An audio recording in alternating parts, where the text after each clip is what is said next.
Beleza? Não bateu o copo do boleto, não?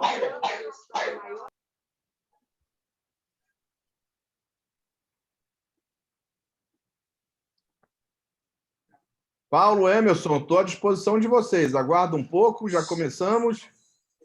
Vamos começar já em respeito aos 24 que estão presentes. Então, vamos embora, pessoal. Eu não sei onde é que mais ou menos travou. Você conseguiu reparar, Emerson, onde é que estava mais ou menos? Vamos começar do zero de novo, rapidamente, Altran. Então, vamos embora. Isso, e aí a gente publica essa palestra completinha lá depois no YouTube. Aí ela fica completa. Bom, então vou passar aqui rápido. Então, vamos lá? Pessoal, boa noite. Vou recomeçar aqui. Oi?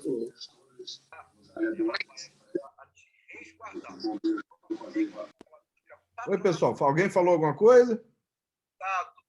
Pode seguir em frente. Vamos lá. Falou da novela. Eu vou falar rapidamente aqui, porque está sendo gravado para depois colocar no YouTube.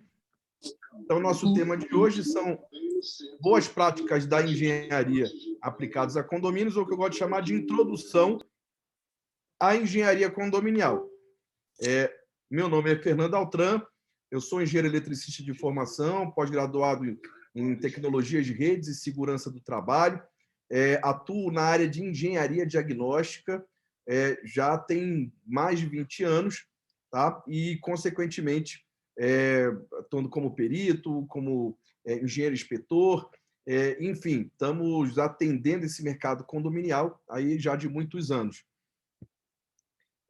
Nós vamos começar falando, pessoal, considerando que o gestor moderno, o gestor condominial, responsável legal por edificação, ele hoje tem que se basear, tem que ter ao seu lado assessorias especializadas, seja na área administrativa, que já é uma realidade, seja na área contábil, na área de RH, na área jurídica, que também está se tornando uma realidade, né, muito positiva, e na área de engenharia, obviamente.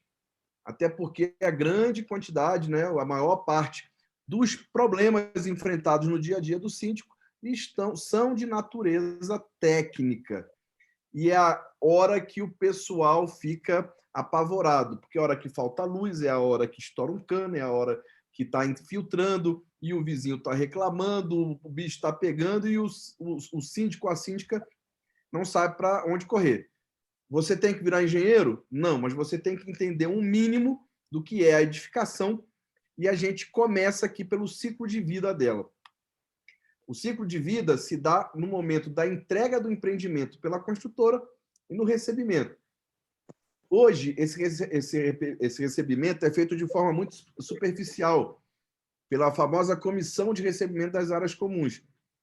E esse conceito está começando a ser alterado, está mudando para o que a gente chama de comissionamento, que é a mesma comissão, só que essa comissão se faz valer da expertise, da experiência, da competência de equipes, de empresas especializadas em engenharia diagnóstica, para fazer para eles o recebimento da edificação. Isso tem uma série de vantagens, né? Principalmente evitar, naquele momento que você está implementando, está iniciando a vida do condomínio, você evitar problemas que depois podem ficar na dúvida se são da construtora, se foi falta de manutenção. Então, quanto mais cedo detectar, mais melhor será o resultado na implementação do condomínio. Tá, pessoal? Recebida a edificação, o dia a dia, nós temos a figura aí da cultura da prevenção versus a cultura da reação.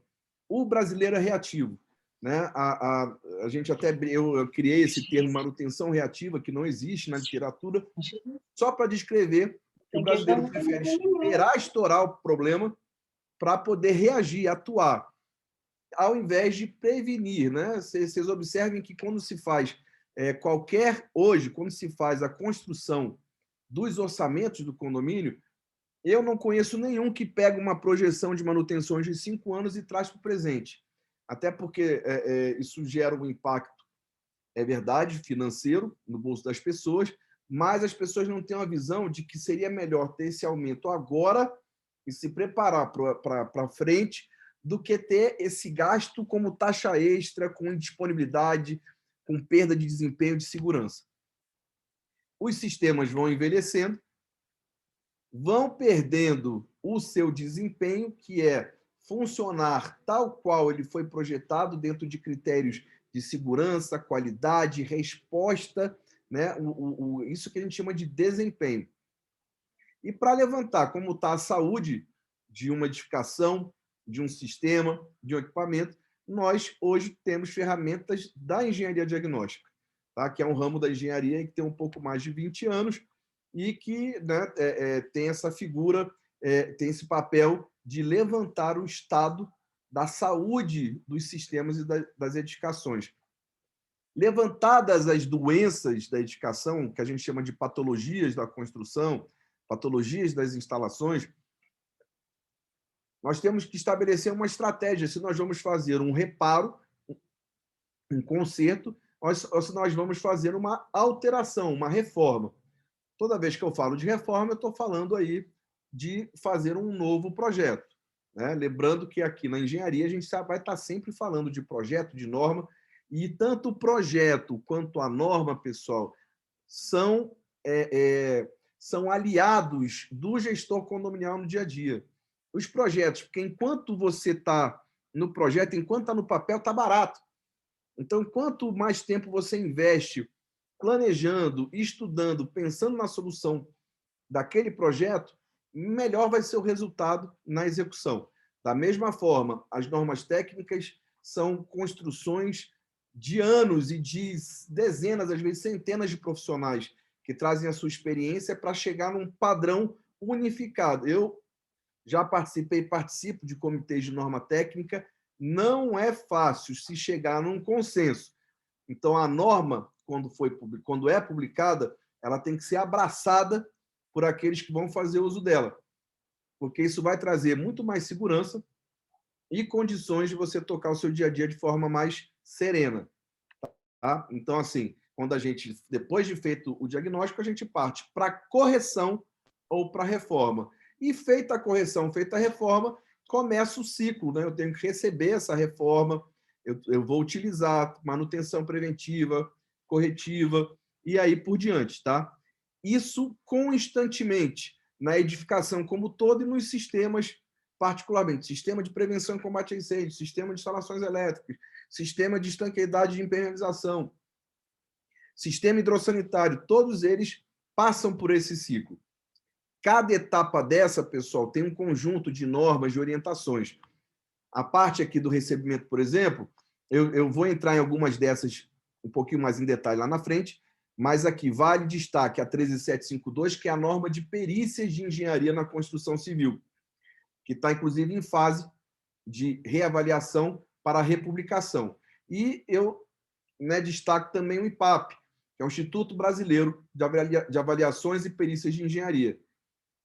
É uma instituição quase centenária voltada para o desenvolvimento da área da engenharia diagnóstica.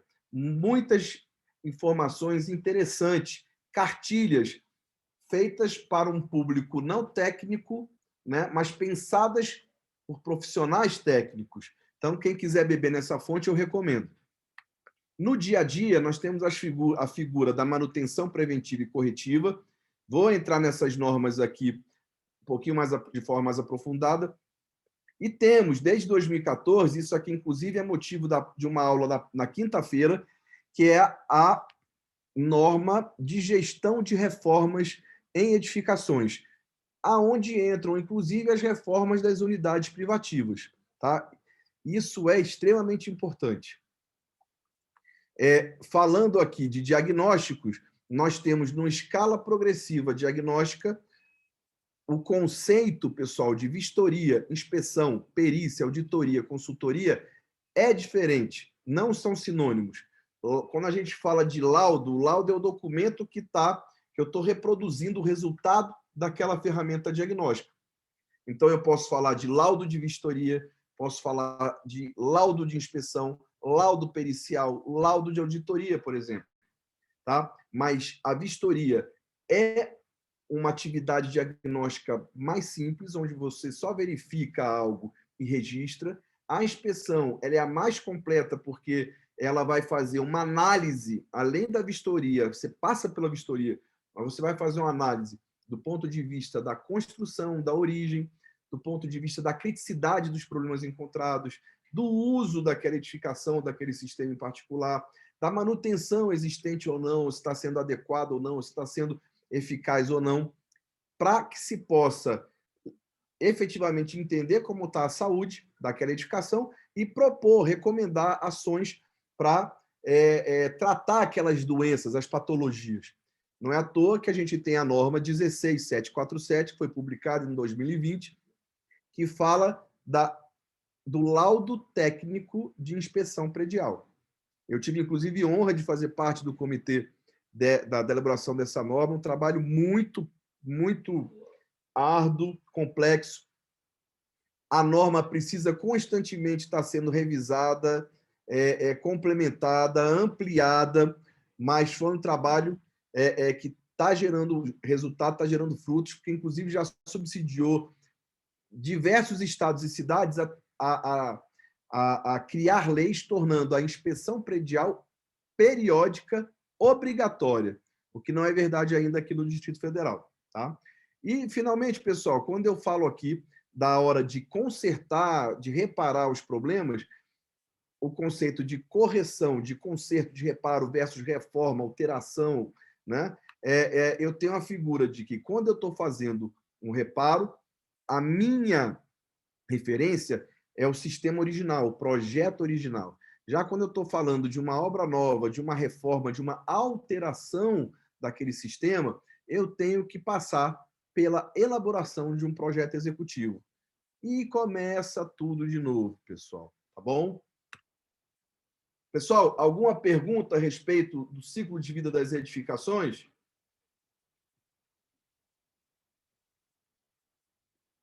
Então, vamos em frente.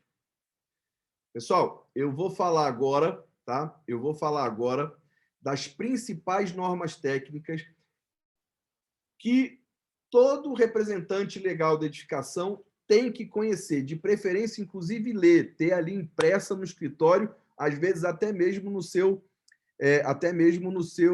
na sua mesinha de cabeceira.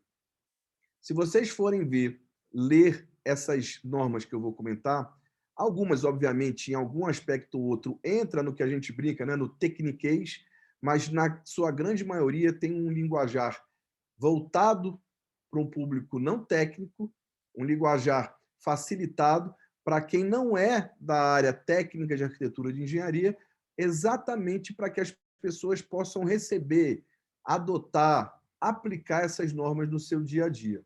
Tá? Então, nós vamos começar pela NBR. Aqui está na ordem cronológica, tá, pessoal? A segunda norma... Opa, perdão. A segunda norma aqui, só um comentário. A segunda norma é a NBR 15575, que a gente chama de norma do desempenho. Cronologicamente, ela vem depois, que ela é de 2013, mas o projeto dela, o conceito dela, ela é anterior a essa primeira aqui. Ela era para ter sido publicada antes, mas foi tanta discussão, foi tanto debate para se chegar num corpo normativo aceito de forma ampla, que ela acabou sendo publicada depois que a norma 5674. Mas vamos começar pela 5674, que é importantíssima. A norma 5674, de 2012, ela trata dos sistemas ou dos requisitos para a gestão de manutenção. A norma que trata, que delimita, que normatiza, que orienta os processos macros de gestão do sistema de manutenção é a 5674. Essa norma é imprescindível que você leia e, mais, é obrigatório que você adote. Assim como algumas leis, pessoal, quando a gente fala de norma técnica, ninguém cobra, por exemplo, aqui no Distrito Federal, um prédio lá da época da inauguração de Brasília, que está com o seu sistema de prevenção e combate a incêndio sofrendo as manutenções logo funcional, né, com desempenho ainda que garanta uma resposta a um eventual estresse daquele sistema, ninguém vai obrigar a fazer uma alteração, até mesmo porque, às vezes, até a arquitetura do prédio não permite ter uma porta corta-fogo, uma escada pressurizada e aí por diante. O Corpo de Bombeiros não vai multar aquele prédio porque ele estava alinhado à norma lá de trás, ok? Mas observem um detalhe aqui. Eu vou ler isso aqui para vocês verem o impacto dessa norma na vida dos prédios. Edificações existentes antes da vigência desta norma devem se adequar ou criar os seus programas de manutenção atendendo ao apresentado nesta norma. 2 fatos aqui importantes para vocês. 1, essa norma não vale só para novos prédios daqui para frente, ela vale para todos os prédios. E segundo ponto importante, a norma traz a figura de um documento chamado PMP, Programa de Manutenção Preventiva, que é o conjunto de atividades técnicas periodicamente, que tem que ser realizadas periodicamente, algumas semanais, algumas quinzenais, algumas anuais, algumas a cada 5 anos, mas ela tem que ser desenhada, elaborada, levantada para o seu prédio. E aqui uma lição importante, pessoal. Igual aquela questão que eu comentei antes. Quem chegar para você falando que você está querendo comprar um laudo técnico de inspeção predial. Se alguém chegar e falar, não, vou fazer uma vistoria para você que é mais barato. Não compre. Está errado. O conceito está errado. A pessoa que está vendendo isso não é séria. Da mesma forma, pessoal, quando a gente fala de gestão de manutenção, tá? A gente tem que ter muito cuidado, porque a gente não pode confundir o programa de manutenção preventiva com o manual de uso, operação e manutenção fornecido pela construtora, que inclusive é orientado por outra norma. Eles se complementam, um baseia o outro, mas não são a mesma coisa. Consequentemente, não existe programa de manutenção preventiva genérico. Não existe. Ah, mas eu peguei um na internet aqui, eu estou seguindo ele. Tudo bem, melhor isso do que nada. Mas todo prédio tem que construir, personalizar e implementar o seu programa de manutenção preventiva. Não é uma tarefa fácil, pessoal. Tá? Não é uma tarefa simples, é uma tarefa onerosa, porque significa ter diferentes empresas, diferentes profissionais, diferentes expertise, trabalhando para manter o prédio em funcionamento constante, com níveis de desempenho conforme projetado. Tá? Então, esta norma é importantíssima, pessoal. Vamos lá. Né? Já falei aqui, está falando da questão do programa de manutenção, né? Foi o que eu já falei, inclusive, tá? Que é o programa consiste na determinação das atividades essenciais de manutenção, periodicidade, quem é o responsável, documentos de referência, etc. Um outro ponto aqui, o programa de manutenção deve considerar projetos, memoriais, orientação dos fornecedores, manuais, por exemplo, o manual de uso, operação e manutenção, além de outras questões. Pessoal, quando chegar na norma do manual de uso, operação e manutenção, eu comento, mas guardem este nome, manual de uso, operação e manutenção, e guardem que isso é diferente do PMP, Programa de Manutenção Preventiva, ok? Bom, pessoal, gráfico, né? Engenheiro adora um gráfico. Esse gráfico, ele representa a lei de Sitter, que foi um estudioso aí da área da engenharia, e ele correlaciona custos, dinheiro, valores, financeiro, ele relaciona custos da construção civil com a intervenção em diferentes etapas de um projeto, de uma edificação, de uma construção. Então, quando eu estou na fase do projeto, o meu custo é mínimo, né? Meu custo é mínimo. Lembra que eu falei que o projeto é seu amigo? Porque enquanto está no projeto, está barato. A gente não gasta tempo com o projeto, a gente investe tempo no projeto. Bom, se eu não levo... Só um minutinho, pessoal. Perdão. Se eu não aproveito a fase de projeto para pensar na implementação da minha edificação, durante a execução, resolver um determinado problema, em média, custa 5 vezes mais caro. 5 vezes mais caro. É exponencial. Se eu deixo para fazer, resolver um problema, diagnosticar uma patologia e resolver, sanar, eliminar, e deixo para fazer isso na época da manutenção preventiva, o custo disso para o condomínio vai ser 25 vezes mais alto do que aquele custo original.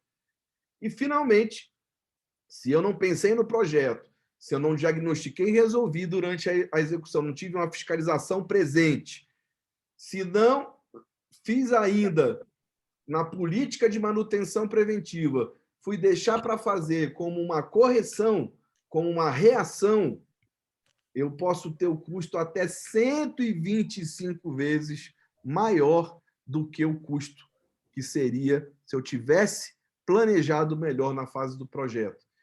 Essa lei, pessoal, lei de Sitter, levem isso aqui para a Assembleia e mostrem, quando o pessoal não estiver querendo votar, né, implementar uma manutenção, contratar uma empresa qualificada, habilitada, fazer um diagnóstico preventivo, um diagnóstico periódico, levem a lei de Sitter e mostrem, olha, se a gente não fizer agora, olha quanto vai custar lá na frente.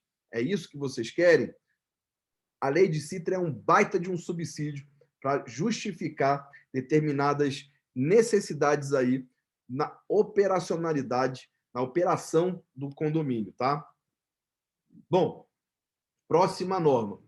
A norma 15575, que é a famosa norma de desempenho, inclusive a gente brincava, né? Eu imagino que deva ter alguns colegas do direito, né? Eu falo colegas porque na condição de perito judicial a gente acaba vivendo ali muito proximamente. Eu sou casado, inclusive, com minha mulher formada em direito, então eu sou muito próximo da área do direito, mas não sou formado em direito, mas considero todos colegas e trabalhando aí de forma convergente.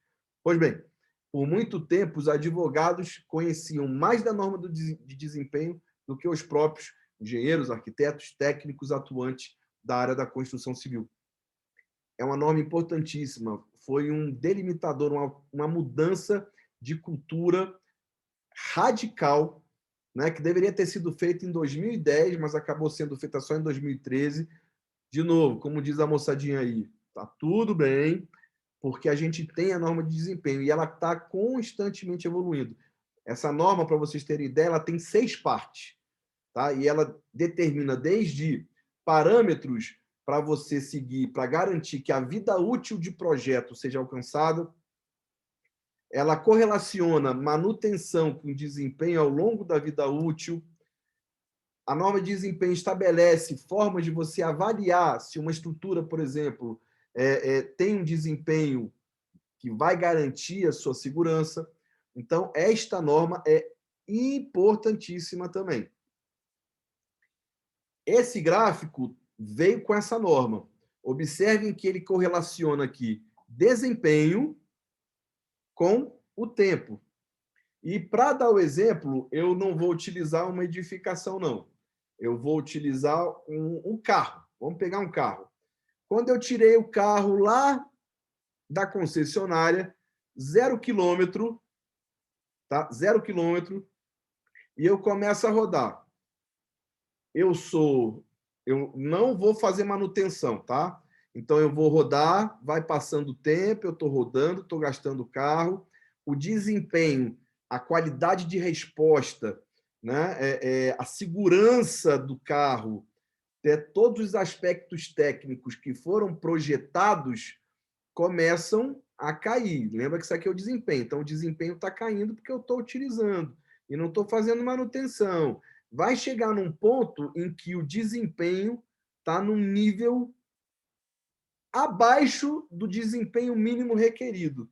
É quando eu falo que terminou a vida útil porque não foi feita a manutenção. Agora, se eu pego o meu carro aqui da concessionária com 10 mil quilômetros, eu faço a primeira revisão. Opa, já melhorei o desempenho. Vai voltar a ser exatamente igual o desempenho na data zero? Nunca, jamais, porque continua envelhecendo. Mas a manutenção periódica, olha o que ela faz.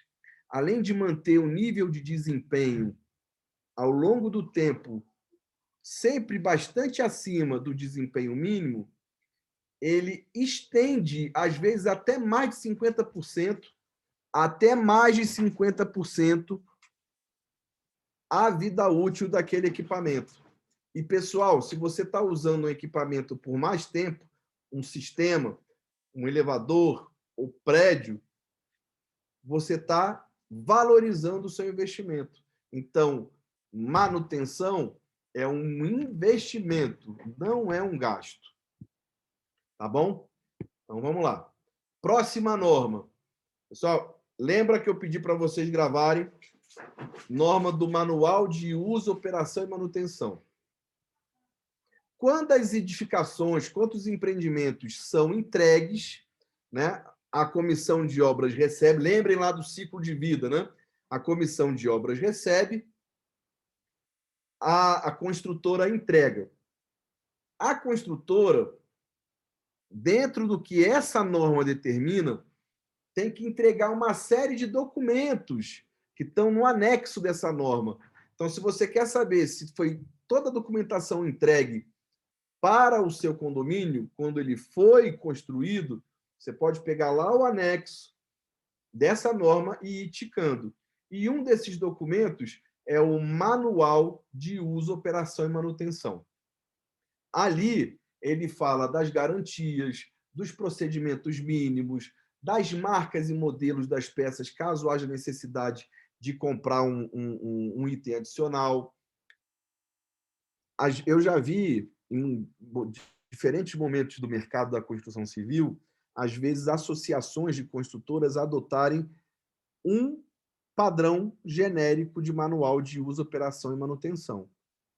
É ilegal? Não, não é, né? Lembrando que o que tem que ser individualizado, customizado, é o PMP. E PMP, o Programa de Manutenção Preventiva, vai beber no Manual de Uso, Operação e Manutenção, mas não são a mesma coisa, tá bom, pessoal?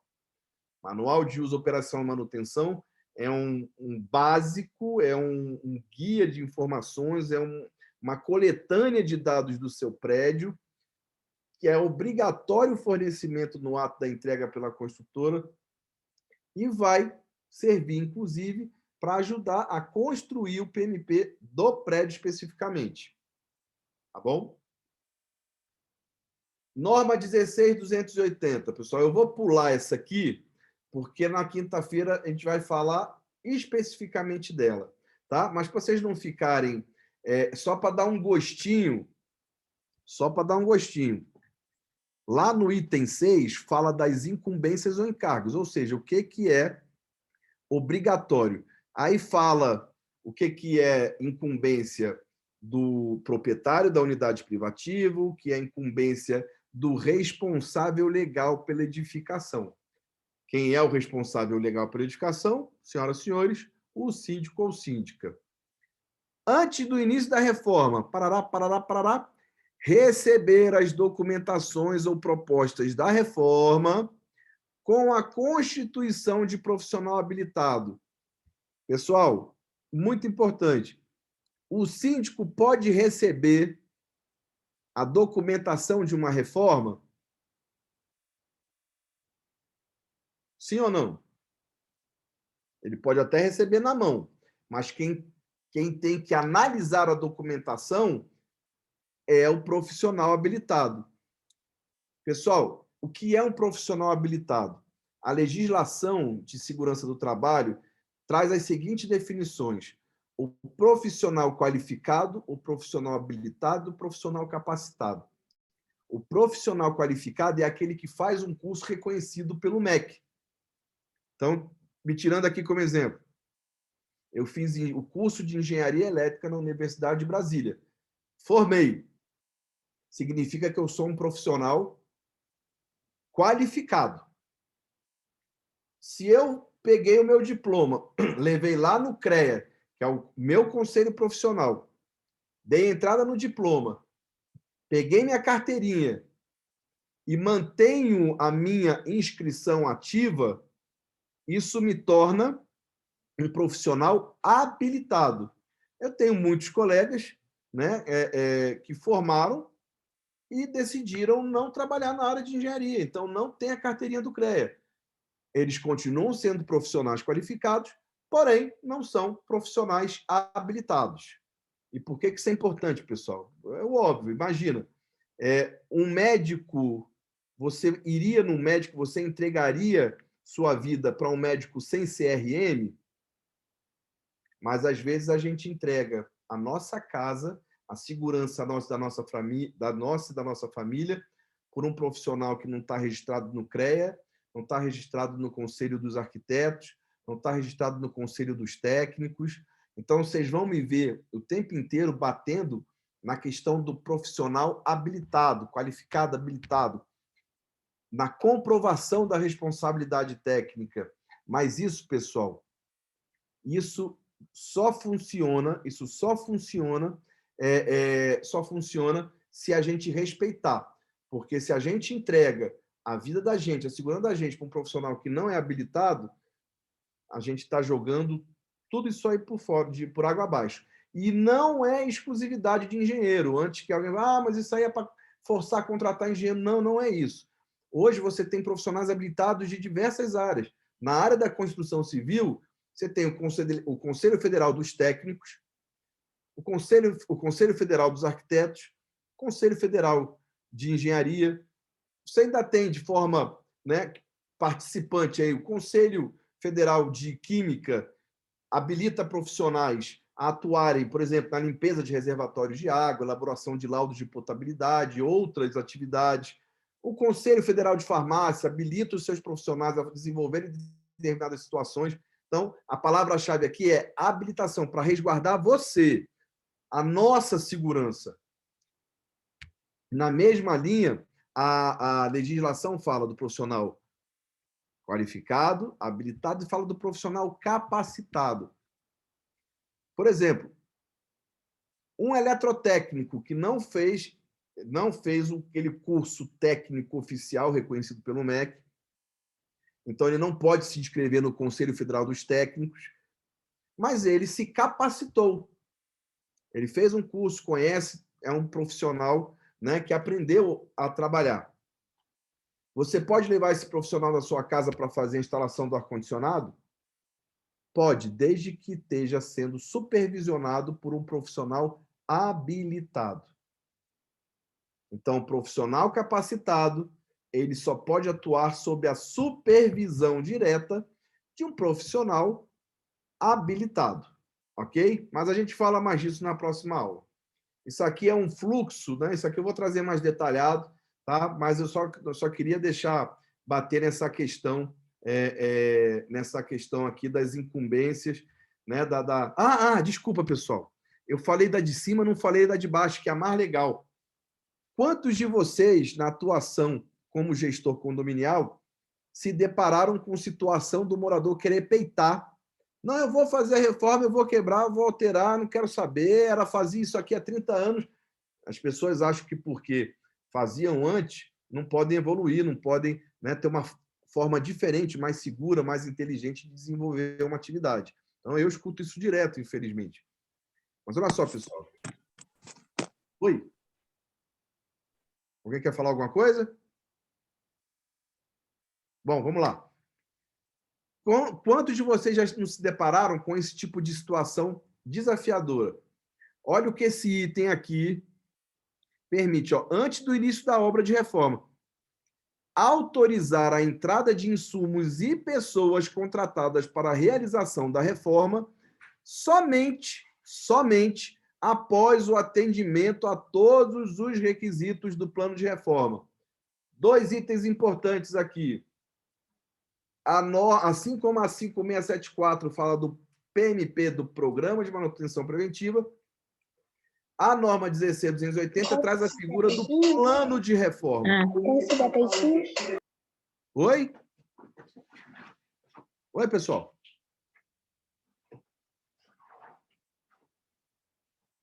Bom, vamos lá. Então, ó, a norma traz a figura do plano de reforma e, segundo item, você, a não ser judicialmente, né, você pode embargar a obra do seu vizinho, do morador do prédio que você é síndico profissional ou síndico orgânico? Não pode. Mas você não somente pode, como é dever, é uma incumbência sua, não permitir a subida de material e de pessoal caso aquela obra não esteja regularizada. Olha a força que o texto dessa norma traz para você que está à frente da gestão de um condomínio. Por isso que eu falo, essas normas são suas amigas, tá? Bom, a última norma que eu quero tocar com vocês é a norma mais recente, não é menos importante, muito pelo contrário, que é a norma de inspeção do laudo técnico de inspeção predial. É a norma que padroniza os procedimentos para a elaboração de uma inspeção predial. Tá? Lembra que eu falei da progressividade diagnóstica? Vistoria é diferente de inspeção, de auditoria, de perícia e assim por diante. A norma de inspeção predial, ela traz aqui, né, uma análise, de acordo com o IBAP, inclusive, que formalizou essa conceituação. Uma inspeção é a análise isolada ou combinada das condições técnicas de uso e de manutenção da edificação. Hoje, a gente já olha um outro prisma, né, que é o uso, a manutenção e a origem dessa obra. Problemas correlacionados com projeto, com material, com metodologias executivas. Tudo isso tem que ser levado em consideração, tá bom? Tudo isso tem que ser levado em consideração nessa análise que é feita em sede de inspeção, tá bom? Especialmente quando a gente está falando de uma edificação. E, para isso, eu tenho que ter uma abordagem multidisciplinar. Então, vou pular isso aqui. Tá? Isso aqui, pessoal, era como se, né, eram definições de inspeção antes da publicação da norma. Com a publicação da norma, ela traz alguns conceitos que são importantíssimos. Primeiro, a inspeção predial, ela deve ser multissistêmica. O que significa isso? Que eu tenho que levantar, inspecionar todos os sistemas que têm operação no meu prédio. Sistemas construtivos, subsistema de estanqueidade, subsistema de vedação, subsistema de impermeabilização, subsistema de estrutura, sistemas hidrossanitários, subsistemas de escoamento pluvial, subsistema de bombeamento, sistema eletroeletrônico, subsistema de ramal de energia, enfim, pessoal, é uma visão multissistêmica. E para que se tenha uma visão multissistêmica, eu tenho que ter uma abordagem multidisciplinar. Hoje, quando se fala de trabalhos de inspeção predial, tem que ter, pessoal, no mínimo um profissional da área civil, um profissional da área elétrica, um profissional da área de mecânica, para que tenha, quando não, outros profissionais. Por exemplo, está cada vez mais comum a necessidade de uma visão do ambiente, da sustentabilidade. Então, profissionais da engenharia ambiental estão sendo trazidos para esse jogo aí da engenharia continuada em condomínios. Um documento, por exemplo, um trabalho que advém de um diagnóstico e tem que ser desenvolvido por um engenheiro ambiental é o tal do plano de gestão de resíduos sólidos, mas isso aí fica para uma outra hora. Tá? Então, ponto aqui, os pontos principais trazidos pela norma de inspeção predial. Inspeção multissistêmica, abordagem multidisciplinar, a priorização, né? Ele não está falando mais de criticidade, ele está falando de acordo com aqueles procedimentos, aquelas técnicas, aquelas metodologias, eu vou apontar o que é mais prioritário para o que é menos prioritário em termos de intervenção.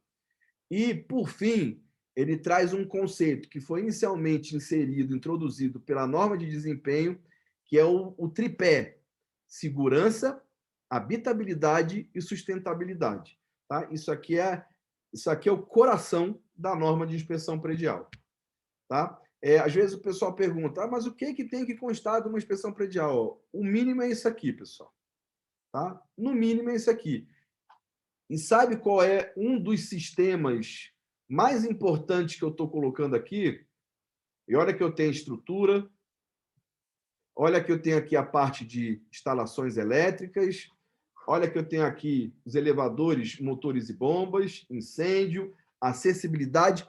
Desses todos, cada um, obviamente, tem a sua importância. Mas qual desses aqui é o mais importante? É essa fase aqui, ó, análise documental. É ter um histórico. Não é à toa que isso é uma etapa que está prevista na norma de inspeção predial, que é o levantamento e análise documental. E aqui vale uma dica para vocês. Hoje, pessoal, todo e qualquer condomínio tem que ter três acervos técnicos. O acervo técnico, ou seja, a documentação lá da origem, do DNA, do nascimento daquele empreendimento. Acervo 2, todas as manutenções, obras, reformas das áreas comuns e das unidades privativas ao longo do uso da vida útil daquele prédio. E acervo 3, tá? A documentação das reformas das unidades privativas. Então, acervo 1, origem, acervo 2, acervo 1, origem do prédio, acervo 2, uso do prédio, acervo 3, intervenções, reformas, obras nas unidades privativas. Os 3 compõem essa análise documental e os 3 são imprescindíveis para que se tenha uma visão, né? E principalmente para continuar cuidando bem do prédio, tá bom? Além da inspeção, né? E aqui eu coloquei isso aqui porque eu sempre comento nessa hora que a inspeção predial aqui no Distrito Federal ela não é obrigatoriamente periódica, né? Apesar de que um bom gestor ele vai buscar uma inspeção predial até como uma ferramenta de planejamento das ações técnicas que ele tem que tomar. Então, assim, é sempre muito inteligente fazer o laudo, pelo menos periodicamente. Aí, o que se fala hoje para prédios até 20 anos é, no mínimo, a cada 5 anos, fazer uma inspeção predial completa. Aqui no Distrito Federal, nós temos algumas inspeções parciais que são cobradas periodicamente, como, por exemplo, a parte do SPDA, que está debaixo aí do conjunto de prevenção e combate a incêndio, mas tem suas particularidades. Os ensaios de aterramento e de continuidade elétrica do para-raio, o ensaio de estanqueidade da rede de gás, da rede GLP, da rede de gás liquefeito de petróleo. E, pessoal, tem muita gente que... não, eu já fiz o laudo de estanqueidade esse ano. Quem fez? Não, foi a empresa que fornece o gás. Ele só faz desse ramal aqui, ó. Ele não é besta. O teste de estanqueidade, seja com a ferramenta de pressurização da linha, seja com o nariz eletrônico, que a gente chama, tem que ser feito por completo. Por completo, tá bom? O ramal primário ou horizontal, o ramal secundário, tá? Ou vertical. O teste de estanqueidade só é válido se ele garantir de ponta a ponta. Temos ainda também, anualmente, é cobrado o teste e, consequentemente, o laudo de estanqueidade das mangueiras. Lembrando que as mangueiras precisam passar por manutenção periódica, tem que estar lá no PMP quais são os procedimentos de manutenção da mangueira, tá? Mas o ensaio da estanqueidade dela, uma vez por ano. Pessoal, da parte, né, eu até, por conta do comecinho aí, eu dei uma corridinha a mais.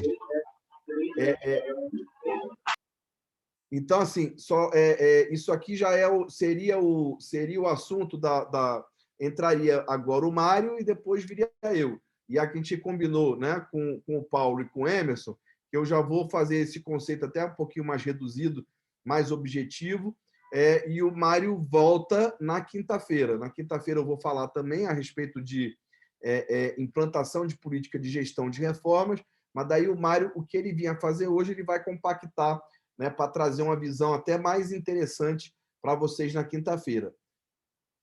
Agora, falando aqui, pessoal, de acidentes elétricos em condomínios. Quando eu falo de acidentes elétricos em condomínios, não é só, obviamente, dos proprietários, ou dos filhos, ou dos genitores. A gente tem que pensar também nos profissionais que atuam no nosso prédio.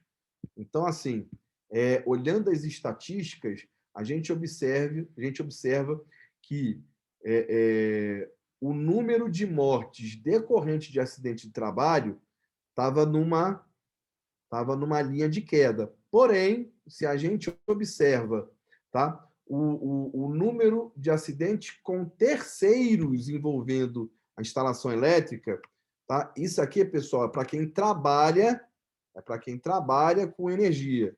Esse aqui são terceiros.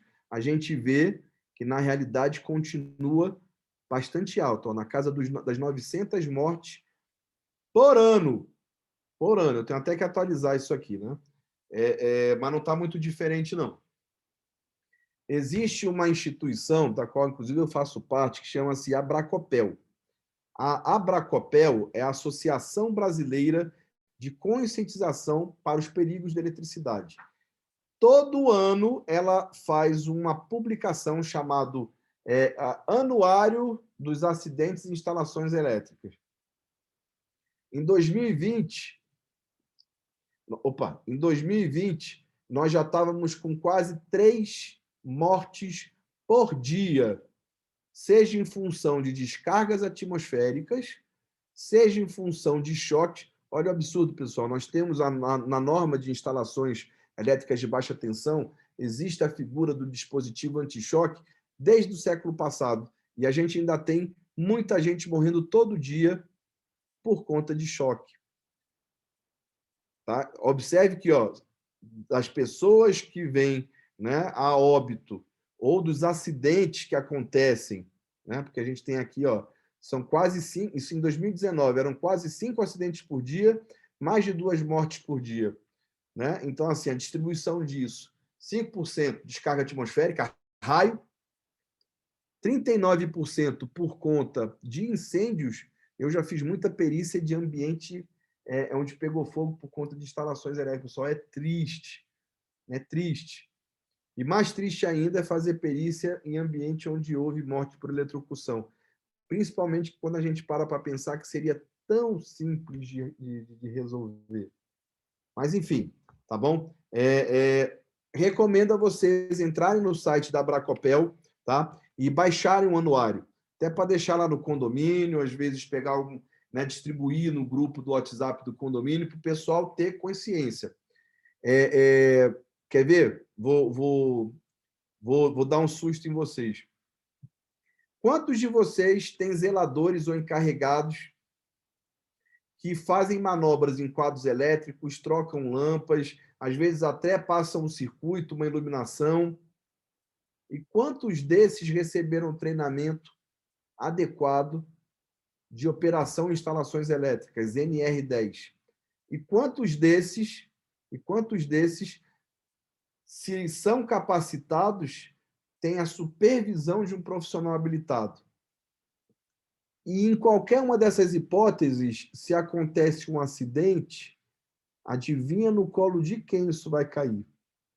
Então, essa questão da conformidade técnica, da segurança e da saúde do trabalho, mas principalmente do que a gente hoje chama de compliance normativo, compliance técnico, é imprescindível, tá? Que o síndico, o gestor, afinal de contas, recai tudo, converge tudo para ele, que ele possa saber e viabilizar, né, a mudança de cultura nesse sentido. Muito difícil a gente ver o pessoal que tenha feito o curso de NR10. Assim como é muito difícil ver o pessoal de condomínio que já fez curso de NR35, que é para trabalho em altura. Vocês sabem o que define um trabalho em altura? Qualquer atividade a partir de 2 metros já é trabalho em altura. Se eu tenho 1,70 m, se eu subo num banquinho de 30 centímetros para trocar uma lâmpada, é trabalho em altura. É trabalho em altura. E aqui, pessoal, posso entrar, né, na questão do sistema de ancoragem, que é um absurdo o que eu vejo do pessoal fazendo auto-ancoragem com lata de tinta cheia de concreto. Enfim, pessoal, e hoje o síndico, a síndica não pode mais olhar para o lado, fazer de conta que isso não existe. Até porque agora, com a nova legislação de segurança, a nova legislação trabalhista, todo mundo já ouviu falar do e-social. Foi suspenso ainda por causa da Covid, mas a partir do ano que vem vai ser obrigatório manter o e-social alimentado. E assim, isso vai de novo cair no colo do síndico. Não que você tenha que fazer, você pode contratar até alguém para fazer para você, mas você tem que saber o que você está contratando. Então, essas questões relacionadas à segurança do trabalho no condomínio são muito importantes. Na quinta-feira, a gente vai ter um engenheiro segurança do trabalho, que é meu colega lá da Associação Brasiliense de Saúde e Segurança do Trabalho, da Abraes, cujo presidente é o engenheiro Denilson, vai vir falar sobre engenharia de segurança do trabalho dentro dos condomínios. Tá? Isso aqui é a curva, pessoal, tá? Dos acidentes, né? Isso até a gente vai vendo aí um aumento, né? Era para estar diminuindo, a gente continua, só vê aumento nos acidentes, incidentes e óbitos. A distribuição aqui, tá? Para poder demonstrar de onde estão vindo os números. E, pessoal, é isso aí. Eu acho que eu dei uma aceleradinha um pouco mais, que normalmente a gente faz um bate-bola, faz as perguntas, entremeia, a gente dá alguns exemplos, tira algumas dúvidas, mas os meus contatos estão aí. Eu vou colocar no chat o meu telefone pessoal e o meu e-mail pessoal, se vocês precisarem tirar uma dúvida, né, fazer uma consulta, fiquem à vontade. Tá? A gente tem essa cultura, né, eu jamais cobrei por dar uma orientação, por às vezes fazer uma visita técnica. Isso é um procedimento adotado pela Abrasp desde a fundação lá pelo Paulo Melo. Né? Eu tive o prazer, a honra, o privilégio de fazer parte disso, é o que eu adoto para a minha atuação no universo dos condomínios. Né? Tudo que eu posso compartilhar de informação, de aprendizado, apoiar, independente de sair uma contratação ou não, independente se vai gerar um valor financeiro, nós temos que dar as mãos, nós temos que compartilhar e, principalmente, a gente tem que criar a cultura da prevenção. Tá bom, pessoal? Muito obrigado. Eu estou aberto agora para perguntas. Eu vou colocar no chat aqui o meu e-mail pessoal e o meu telefone pessoal, que tem o WhatsApp.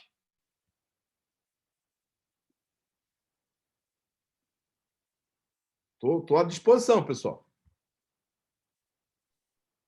Parabéns pela exposição, professor. Excelente. Parabéns. Espero não ter assustado ninguém. Maravilha. Fantástico. Desculpa, viu, Paulo, a intromissão, mas uma aula magna. E a disponibilidade em compartilhar conhecimento, isso é fantástico, né? Sem sapato alto, então, com a camisa do acabou que ela Flamengo nem aí. fez o exame igual ela falou. Igual ela falou aquele negócio lá do corpo. Então, Cristina, tudo bem, Cristina? Pessoal, vamos cuidar o áudio aí para não entrar com o áudio sem querer. Vamos prestar atenção aí no Zoom, que o Zoom tem esse detalhe.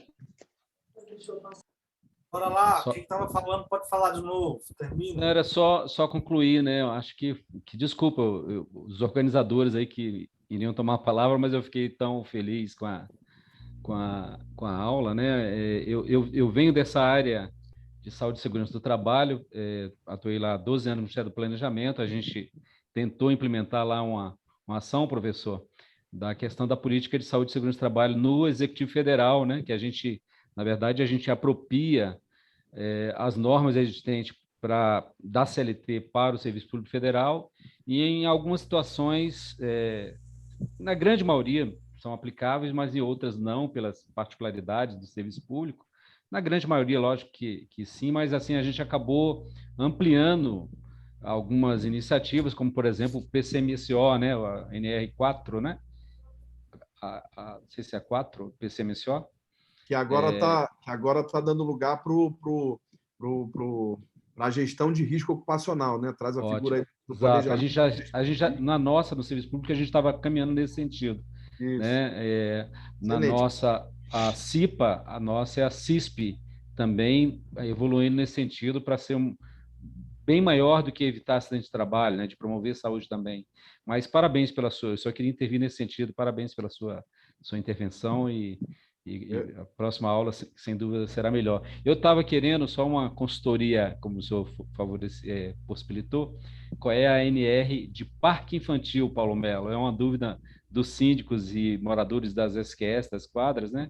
Agora a gente está com um programa aí nas quadras e a engenheira aqui que chamou a atenção com relação a parque infantil, tem NR, NBR, uma norma específica. É uma NBR, Carlos. Eu tenho essa norma, eu não vou lembrar de cabeça agora, que é muita norma, mas eu tenho até essa norma aí, que depois padroniza os brinquedos, os acessos de parques infantis. Tem uma norma técnica que trata exclusivamente de espaços de parques infantis. Tem sim. E o que ela ressaltou é a questão da segurança, desde da base, né?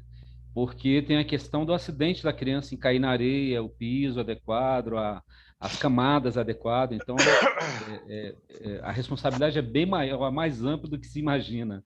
E aí, esse programa que está tendo nas quadras de recuperação dos parquinhos infantis, as pessoas não estão atentando para isso, estão cobrindo, estão fazendo esse trabalho sem atentar para essa NBR. Mas desculpa, eu intervi.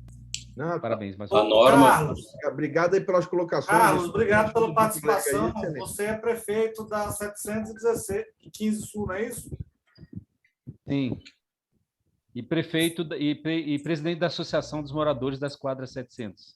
Nós não estamos organizados, na grande maioria, com condomínio, com exceção da 14. Eu não sei se os colegas da 14 estão assistindo a aula.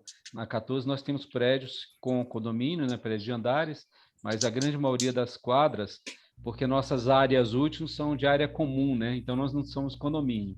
Mas, obviamente, que a gente acaba absorvendo e utilizando, né, esse saber de vocês para aplicar no nosso cotidiano. Já fui síndico de bloco no Guará, eram 480 apartamentos, e eu sei o tamanho do desafio que é esse trabalho, né?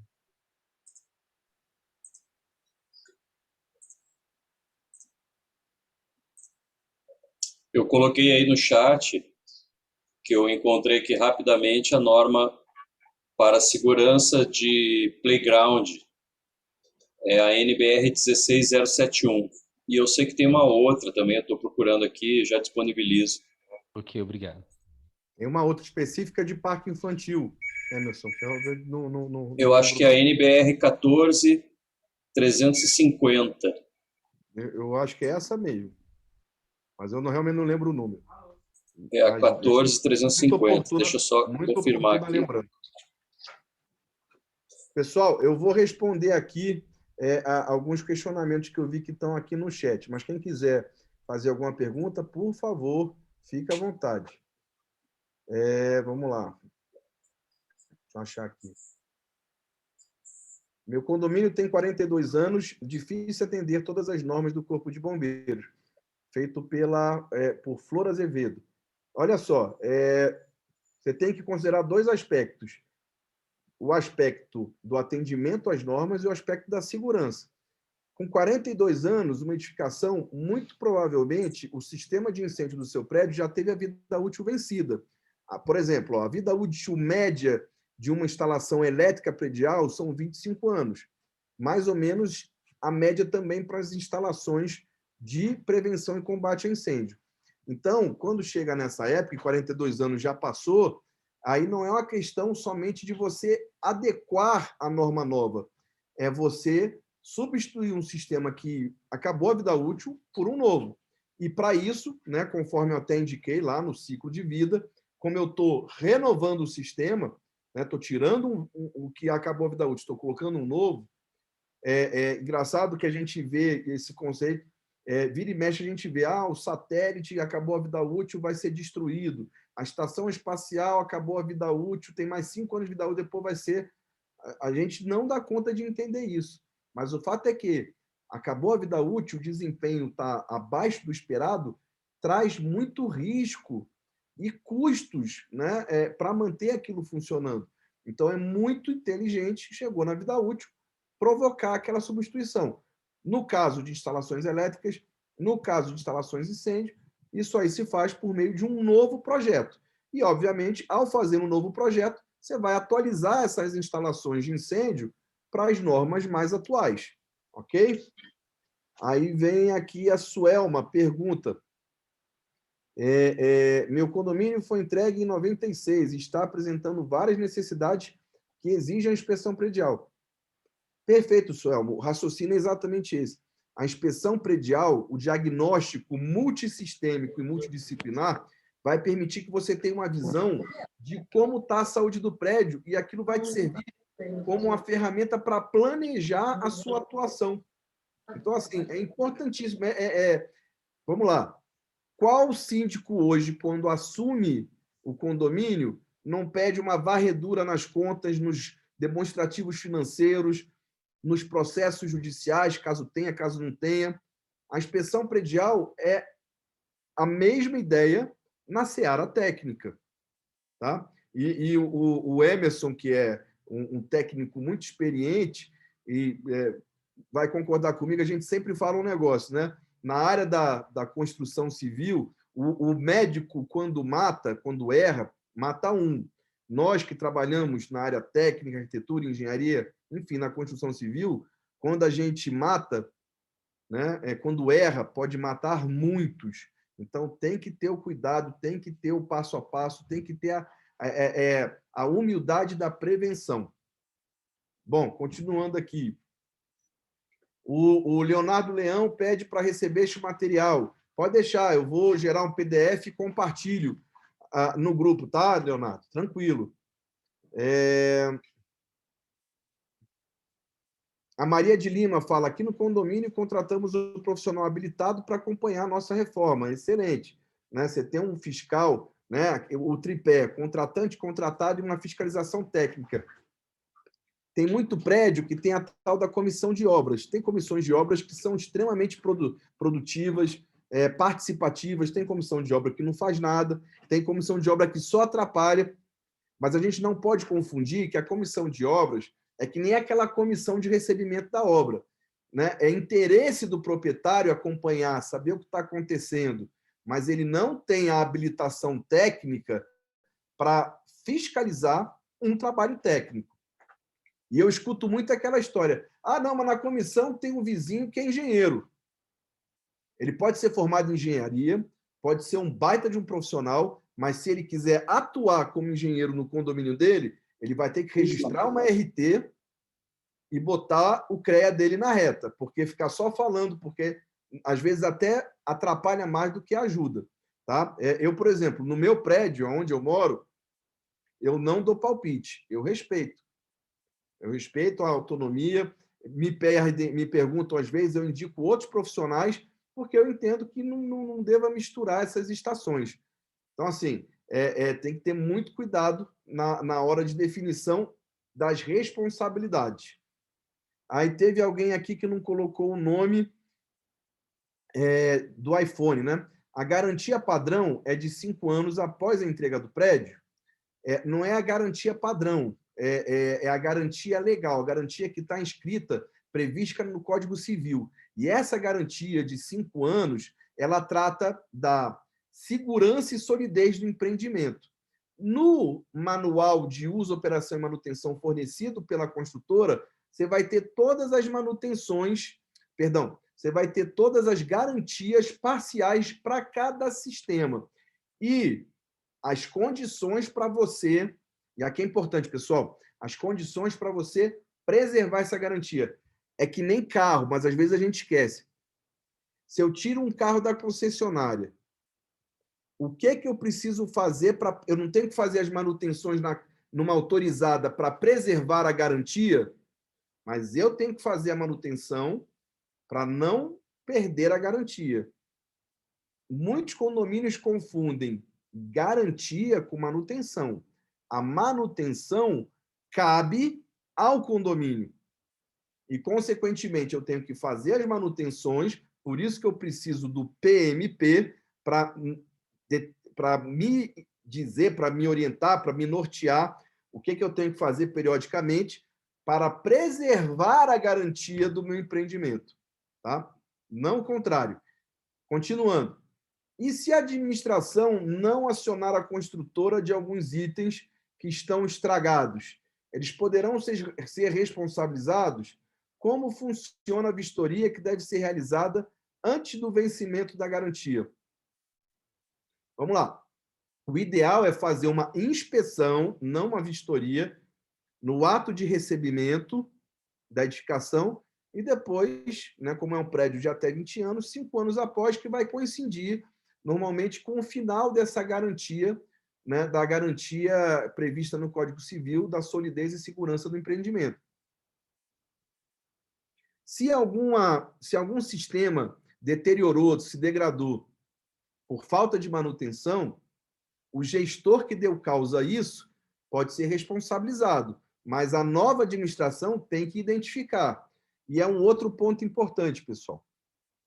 Quando vocês assumem um condomínio, né, você pede para ver os demonstrativos financeiros, quer saber como é que está o saldo em conta, você meio que faz ali bota fora uma situação antes para você assumir daqui para frente. Na maioria das vezes, no que diz respeito às condições técnicas do prédio, você assina um cheque em branco. Então, o laudo de inspeção predial também tem esse condão, porque ele vai marcar temporalmente como você está recebendo a edificação e o que você precisa fazer dali para frente. Então, ao mesmo tempo, é uma baita ferramenta para, né, para resguardar a sua atuação e, mais ainda, como ferramenta para planejar como vai ser a sua atuação. Tá bom? Espero ter respondido aí. Pena que eu não sei o nome de quem, porque as perguntas foram excelentes. Coloquei aí, tá, pessoal? Meu e-mail pessoal e coloquei o meu celular, que é o WhatsApp. Obrigado a quem parabenizou aí pela aula. Obrigado mesmo. O Salatiel Ferreira pergunta: quanto tempo a construtora tem para adequar as inconformidades apontadas por um engenheiro civil? Primeiro ponto, Salatiel, é muito importante ter uma visão multidisciplinar. O engenheiro civil, sem dúvida alguma, ele abrange uma série de disciplinas, mas é muito importante saber o que está acontecendo com as instalações elétricas, com as instalações mecânicas, com as instalações de incêndio, né? Como é que está a questão da segurança do trabalho no condomínio, até hoje em dia, questões de cunho ambiental. Não existe profissional de engenharia, como assim? Isso na medicina é muito claro, né? O médico sempre, não, olha, isso aí não é minha área, eu vou te mandar para o especialista do cotovelo. Cada um no seu quadrado. Na engenharia, às vezes a gente vê, né, alguns heróis aí, o pessoal metido a herói. Não, eu conheço tudo, eu faço tudo sozinho. Eu tenho muito cuidado e muito zelo na tratativa, né, especialmente de uma inspeção de um condomínio, porque quanto a visão por mais profissionais, com habilitações, com atribuições diferentes, mais rico o detalhamento e, consequentemente, mais resultado vai dar aquele trabalho que está sendo desenvolvido. Mas, assim, registrados os problemas, aqui entra uma interface com a questão jurídica.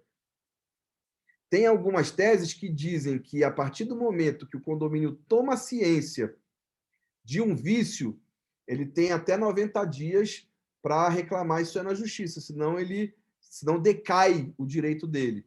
Tem outros que falam que é 180 dias.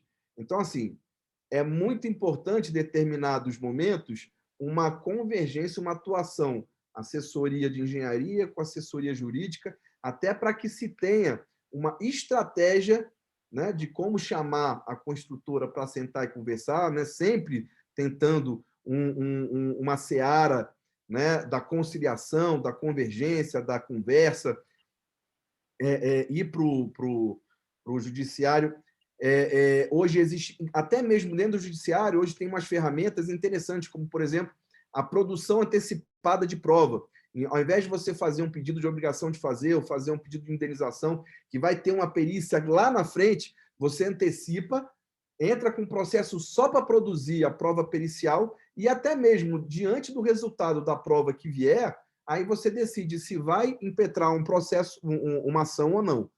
Mas assim, né, eu tô falando aqui porque eu vejo isso todo dia, mas que fique bem claro, é muito importante a presença de um jurista, de um assessor, né, da área jurídica. Um trabalho com assessoria de engenharia, junto com a assessoria jurídica, melhor ainda, tá bom? Vamos lá. Obrigado, Márcio.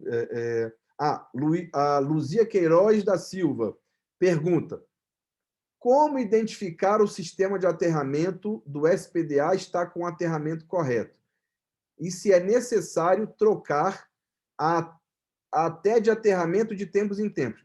Bom, primeira parte da pergunta. Aqui no Distrito Federal, por exemplo, Luzia, é obrigatório anualmente fazer um laudo do SPDA. Para se chegar no laudo do SPDA, eu tenho que fazer o que a gente chama de ensaio ou teste do aterramento, tá? Tem um equipamento próprio que eu testo o aterramento e fazer o ensaio da continuidade elétrica entre o para-raio e o aterramento. Então, eu tenho que fazer esses dois testes, esses dois ensaios, para além da inspeção, né, examinar e analisar as condições dos componentes do SPDA, para poder concluir, para poder fechar o meu diagnóstico, tá? E assim, o SPDA tem vida útil, tá? Normalmente o SPDA ele faz parte do conjunto de sistemas de prevenção e combate a incêndio, inclusive o projeto de SPDA e aterramento, ele é analisado e aprovado pelo Corpo de Bombeiros, mas é um sistema elétrico. Então, assim, a vida útil, tá? Normalmente aí é de 15 a 25 anos. Menos tempo do que as instalações elétricas, porque o cobre está exposto, a cordoária está exposta, o captor, né, que é onde o raio bate, está exposto. Então, obviamente, tem uma vida, degrada mais rápido, porque fica ao tempo. Tá bom? Espero ter respondido. Respondeu sim, obrigada. A Eliana está dando parabéns. Muito obrigado, Eliana. A Luciana pergunta do material, vamos mandar. O Márcio pergunta aqui, a respeito de receber um empreendimento quando a construtora entrega. Quem organiza a comissão ou até o primeiro síndico é a construtora? Assim, normalmente, quando se cria o condomínio, logo, né, naquele primeiro dia de instituição do condomínio, muitas das vezes a construtora ainda tem muitas unidades e acaba exercendo o poder de voto e escolhendo o síndico. Não é legal, é algo que tem se mostrado muito complicado, gera depois um passivo para a própria construtora e é um modelo que está começando a querer entrar em desuso. Agora, a comissão ela tem que ser eleita ali na hora, né? E se houver um uso desproporcional dos votos, os demais proprietários podem ficar contrários a esse tipo de procedimento, porque, afinal de contas, como é que a construtora vai fechar uma comissão para examinar o trabalho que ela mesma está entregando? Não é eticamente adequado, né? Por exemplo, eu que atuo na área de diagnóstico, fiscalização, assessoria, consultoria, a minha empresa não executa a obra. É porque a gente não sabe, porque não quer. Obra de engenharia é um negócio bacana, dá dinheiro. Mas, assim, como é que eu trabalho na área de diagnóstico? Como é que eu diagnostico uma patologia, uma doença, e, ao mesmo tempo, viro para o síndico e falo, olha, eu encontrei um defeito aqui, mas é tanto para consertar. É a mesma coisa que a construtora que está entregando, botar alguém dele mesmo para... E as construtoras inteligentes estão fugindo disso. A construtora inteligente, ela está bancando, está falando, olha, escolham a empresa especializada para fazer que eu vou bancar.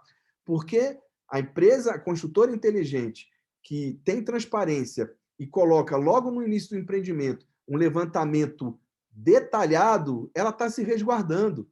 É melhor ela atuar ali do que 5 anos depois, vai sair mais caro. Então, a gente começa a ver algumas empresas Aqui no Distrito Federal tem uma, não vou comentar nome, tem uma que eu já vi que está implementando esse tipo de procedimento. Mas, assim, é algo que a gente, né, deve ver mais aí ao longo do tempo. Vamos lá. Cristina pergunta, qual seria o valor de um laudo desse? Cristina, depende muito, tá? Depende muito do tamanho do prédio, das características, quantas torres tem, vai depender de uma série de fatores, tá? Mas, assim, o que eu te recomendo busque, na hora que você for fazer pesquisa de preço, tentar construir um termo de referência com as especificações. Se você precisar, pode entrar em contato comigo, que eu compartilho o modelo com você, né, no Word aberto, você alterar, ajustar como você quiser, tá? Porque, assim, quanto mais a gente mudar essa cultura, né? Porque quantos de vocês já não tiveram aquela dificuldade de fazer uma cotação, uma contratação, liga para 5 empresas, cada um apresenta um orçamento diferente. E quando a gente traz isso para o mundo técnico, é pior ainda, porque deixa o gestor inseguro. Poxa, qual que está valendo a pena aqui? A mais cara é melhor? Mas a mais barata que vai me atender? Então, assim, a solução para isso é o quê? O condomínio, por meio de uma assessoria, montar, estabelecer o que a gente chama de termo de referência, com todas as especificações, para padronizar, para dizer para o mercado, olha, cota isso aqui, de maneira que você possa comparar banana com banana. Tá? Mas, assim, de forma geral, o preço varia um pouquinho. A Mônica fala, professor, top aula, me aproveitou. Obrigado, Mônica, muito gentil. O Salatiel comenta aqui, o SPDE é regra para prédio de quantos andares de altura? Se eu não me engano, aqui no Distrito Federal, a partir de 3 pavimentos, tá? Mas, assim, eu estou sempre revisando, porque como isso aí é uma resolução, é uma nota técnica do Corpo de Bombeiros, nem sempre quando eles alteram, eles avisam, mas até onde eu sabia, eram 3 pavimentos, tá bom? Vamos lá. Informações preciosas. Tem aqui o Lenovo, eu imagino que é o computador, né? Então, assim, não tem o nome de quem perguntou. Os pontos de ancoragem para atividades verticais entram no rol de inspeções periódicas? Mais do que isso. Pontos de ancoragem, que são a obrigatoriedade da NR18 e NR35, e aqui no DF, da nota técnica 10 do Corpo de Bombeiros, é uma obrigatoriedade desde 2012, eles têm que ser certificados anualmente. O que é essa certificação do ponto de ancoragem? É colocar um equipamento que vai testar, né, chama-se teste de arrancamento, vai testar se o ponto de ancoragem suporta ou os 1.500 kg-força ou os 2.500 kg-força para o qual ele foi projetado. Quando um profissional capacitado ou habilitado vai fazer uma descida, um acesso a uma fachada, um trabalho em altura, é obrigação dele testar também os pontos de ancoragem. Mas cabe ao condomínio fornecer pontos de ancoragem certificados, ok? Por fim, desde já agradeço, vamos entrar em contato, sim. Eu que agradeço, Cristina. Bom, pessoal, acho que eu respondi todas. Se eu esqueci de alguma, peço desculpas. Fiquem à vontade. Se tivermos alguma coisa, eu estou às ordens.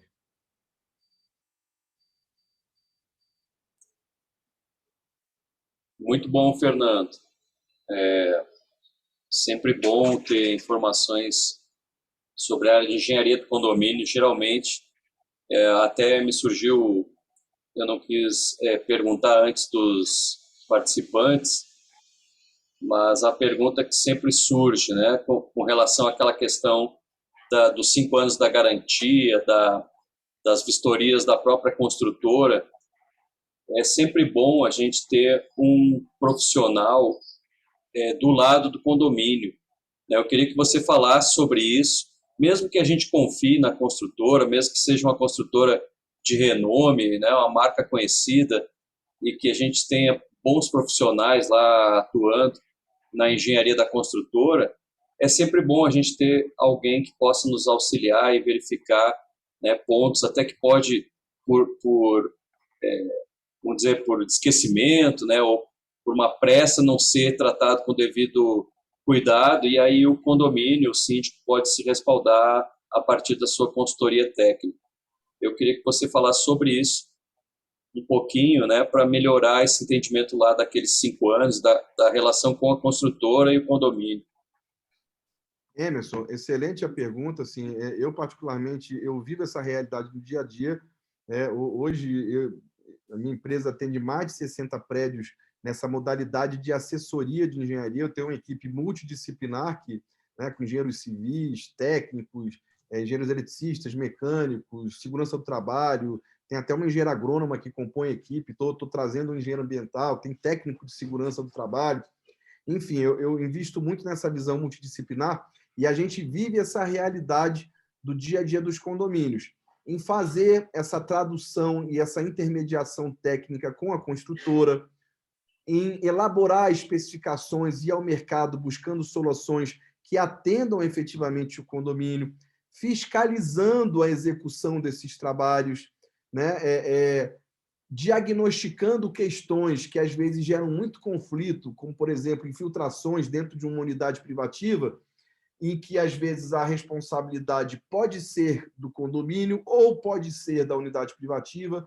Então, a gente acaba entrando nesse circuito e ajudando, auxiliando para poder dar mais transparência à condução da gestão do síndico. Então, assim, da mesma forma que hoje os condomínios dependem pesadamente de uma excelente, de uma correta, de uma transparente, de uma ética administradora ali ao lado deles, né? Os condomínios, especialmente os gestores que querem ter atuações seguras, fazer um bom trabalho e também se resguardar, vão buscar assessorias jurídicas, vão buscar assessorias técnicas aí, por meio de equipes ou profissionais habilitados, para poder estar com eles no dia a dia. E é engraçado que, às vezes a gente ouve: mas você vai contratar, o pessoal falando para o síndico ou para a síndica que está buscando um apoio desse. Porque o síndico e a síndica não têm obrigação de saber, né? Ele precisa ser orientado, precisa ter alguém ali para, por mais, como você muito bem colocou, que confie na qualidade da construtora, né? Não é ter o pé atrás, mas ter alguém do lado do condomínio, né? Que não tenha o interesse direto, que possa fazer aí essa tradução para o condomínio. Então, assim, eu já passei casos, por exemplo, que o pessoal da comissão, do conselho, virou para: olha, você vai ver, você está contratando isso aí, você não vai usar nem 10%, porque não precisa. São os condomínios que mais demandam. Demanda diária, várias... Porque, assim, são muitos sistemas, são muitas questões que precisam de um olhar, às vezes, um pouco mais aprofundado. Um diagnóstico que você tem que usar termografia, é um diagnóstico que você tem que usar um líquido traçante para identificar a origem da infiltração. É um teste de arrancamento num piso para saber como é que está a aderência, porque foi mal instalado pela construtora. É o mapeamento de fachada, a inspeção multidisciplinar.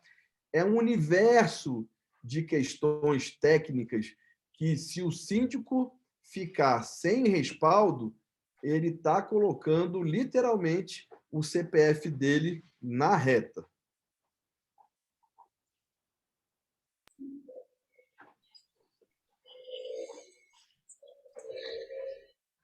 Mais alguém quer fazer alguma pergunta?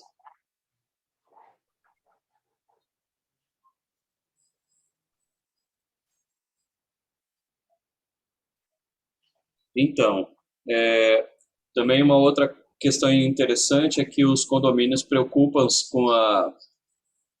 em geral, né, vamos dizer assim, se preocupam com a manutenção até os 5 anos, também depois dos 5 anos, depois que passou a garantia, acabam deixando um pouquinho de lado, né, porque aí já não tem mais aquela assistência da própria construtora, né, não tem a construtora acompanhando, e aí acaba ficando um pouco de lado. E também seria importante seguir o que diz o manual, e geralmente também existem dúvidas com relação ao manual. Aí, mais uma vez, a importância de manter uma equipe técnica, manter uma consultoria para melhorar o entendimento até dos manuais fornecidos pela construtora. e não deixar as manutenções de lado, né? Passados 5 anos, aí é que começa, de fato, né? A partir do 5º ano, começam outras fases de manutenções e reformas, reabilitações, enfim. Se o condomínio não tiver vamos dizer, não tiver tudo em dia, né, aí mesmo é que precisa, porque aí o prédio já está ficando com mais idade e, segundo a norma que você citou aí de desempenho, também surgem novos cuidados que devem ser tomados para manter a estrutura do prédio, manter os sistemas todos funcionando perfeitamente. É importante, Emerson, exatamente para lembrar o manual de uso, operação e manutenção que é fornecido pela construtora é o manual do produto, pessoal. Vocês têm uma relação de consumo. Tanto é que a gente, quando fala desse manual, tem o manual do condomínio, né, o manual do síndico, da síndica, que diz respeito às áreas comuns, e tem o manual do proprietário da unidade privativa. Quem já recebeu o imóvel deve ter recebido aí num CD ou impresso o manual do proprietário, que vão ter as questões específicas da unidade. Mas é que nem a gente recebe o manual do carro, é o manual do produto. E é importante, é por isso que tem a norma de manutenção, construir o PMP, que é quem vai... E, pessoal, é muito importante isso que o Emerson está colocando, porque a manutenção é responsabilidade do condomínio, não da construtora. No momento imediato após o recebimento das áreas privativas. A construtora entregou, a comissão assinou, toma que o filho é teu. Quem tem que manter, quem tem que acompanhar, garantir que vai funcionar. Aí, eventualmente, achou um problema lá, né, que consegue caracterizar que o problema é originário da execução, opa, vamos botar a garantia para se manifestar. Construtor, ó, detectamos isso aqui, eu quero que você substitua, atue, conserte, né, quero que você dê a sua posição. Mas a gente não pode confundir, né, e você colocou muito bem, a manutenção preventiva, corretiva, continuada, que cabe ao condomínio, da garantia fornecida pela construtora. E eu sei, pessoal, que às vezes é até confortável, e os síndicos às vezes viram e falam, não, eu consegui que a construtora vai resolver isso aí para mim. Cuidado, porque ao receber esse tipo de favor, na maioria das vezes isso não fica documentado. E, consequentemente, você for reclamar lá na frente, primeira coisa que eu já vi acontecer mais de milhares, né, mais de 1000 vezes aí, diferentes processos, diferentes situações, a construtora lá na frente, não é nem por maldade, é porque mudou o profissional, o responsável que entrou é outro, não tem um histórico. Então, pessoal, tem que seguir os procedimentos, seguir as normas, seguir as regras. Manutenção, responsabilidade do condomínio.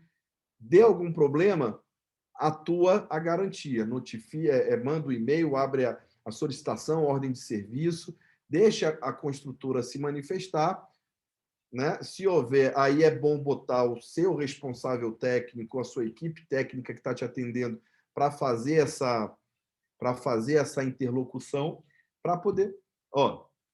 eu tenho até uma reunião na quinta-feira, tem um condomínio que a gente atende lá em Águas Claras, um condomínio grande, e deu um problema no elevador, a empresa chegou no dia seguinte com uma continha de quase 50 mil reais de um determinado dispositivo do elevador que tinha queimado por causa das instalações elétricas. Aí, assim, né? A síndica tomou um susto, que é isso? Como assim? E aquela, né, vem aquela primeira reação de, poxa, eu vou ter que pagar, vou acionar o seguro, não vou fazer. Aí, a atuação técnica qual é? Ok, você está dizendo que foi um distúrbio nas instalações elétricas, mas você estava monitorando, você tem como comprovar?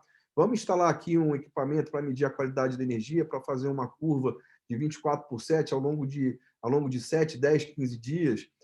Tem alguma evidência na placa de queima em função... Aliás, se você estava com uma instalação elétrica sem um estabilizador para um circuito que é mais frágil, por que não tem um estabilizador? Por que você não alertou o condomínio? Então, assim, a intervenção técnica, o olhar técnico é outro. Né? Não é que o condomínio não tenha que pagar, não é, né? Se não está coberto pelo contrato, o condomínio vai ter que pagar, mas espera aí, podia ser evitado pela empresa que está fazendo a manutenção, podia ter estendido a vida útil daquele dispositivo para evitar esse dispêndio de dinheiro agora? Vamos analisar. Então, esse trabalho que o Emerson está falando aqui é que, né, nós da área técnica estamos modelando esse trabalho aí de assessoria técnica condominial. Ele é de altíssima relevância, porque ele resguarda a vida humana, a segurança das pessoas e a segurança do patrimônio de vocês. Então, assim, botem isso na cabeça que já vocês vão precisar aí, ter um engenheiro para chamar de um engenheiro, um técnico, um arquiteto para chamar de seu.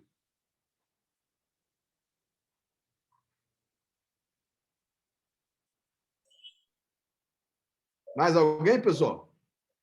Tô achando que eu assustei você mais do que eu expliquei, hein? Parece ter acho que tem uma consideração aqui do Jader. Aqui, Opa, peraí, primeiro tem da Mônica aqui, Emerson. Vou ler aqui na ordem. A Mônica Alcântara. Quando o condomínio não tem recursos para contratar um profissional para atuar em parceria, poucas unidades, além disso, alguns inadimplentes. Nessas horas tem que contar com essas instituições, como a Abrasp, né?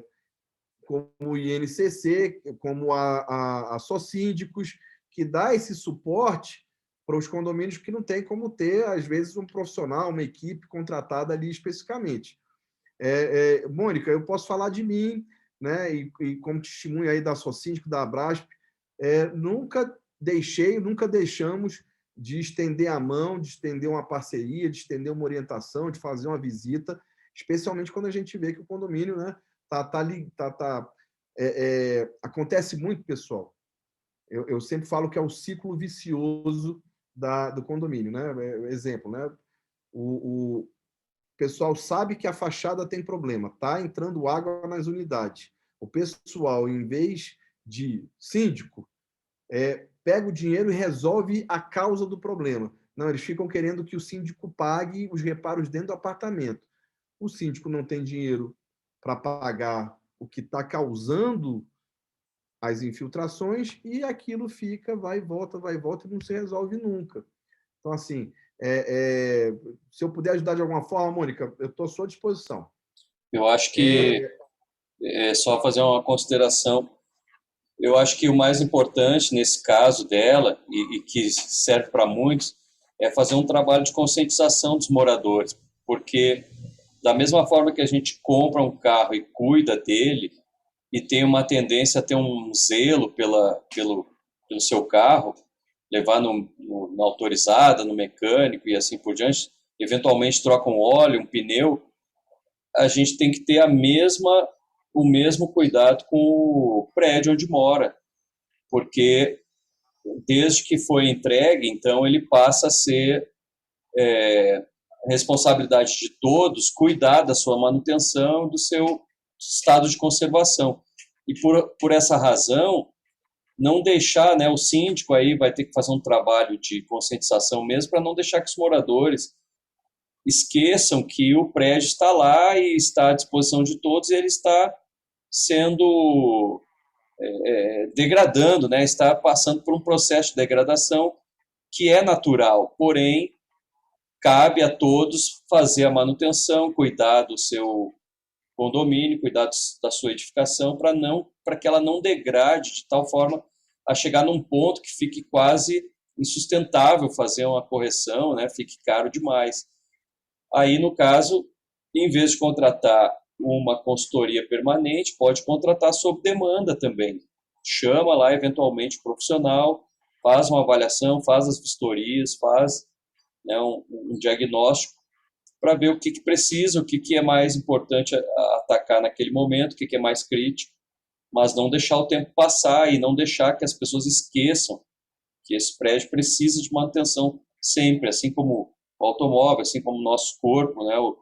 Eventualmente a gente vai ao médico, então precisa. O Jader comentou aqui que vai estar tentando fazer a inclusão da manutenção aí na taxa ordinária. Perfeito. Usa a lei de Sitter, Jader. Você que está falando, usa a lei de Sitter aí para demonstrar que, se não colocarem isso aí como manutenção, né, isso aí vai. Agora sim, é muito comum, Jader, o pessoal dessa área de manutenção eletrônica não ter um responsável técnico, tá? Lembrem sempre, pessoal. Contratem empresas que tenham responsáveis técnicos, de preferência que estejam inscritas no seu conselho respectivo, seja no Conselho Federal dos Técnicos, seja no Conselho Federal de Arquitetura, seja no Conselho Federal de Engenharia, mas busquem profissionais qualificados e habilitados para resguardar vocês, ok? A Flor fala, Goiânia não temos essa ajuda. Flor, eu tô abrindo, já eu chego em Goiânia, estou doido para abrir a perícia predial Goiânia. Dia 25 a gente vai fazer uma palestra lá junto com o Paulo e com o Emerson. Se a gente puder, estamos lá, quiser conversar, estamos à disposição. Queremos em breve estar com a perícia predial Goiás a pleno vapor. A Mônica, pode contar, me procura aí que a gente conversa.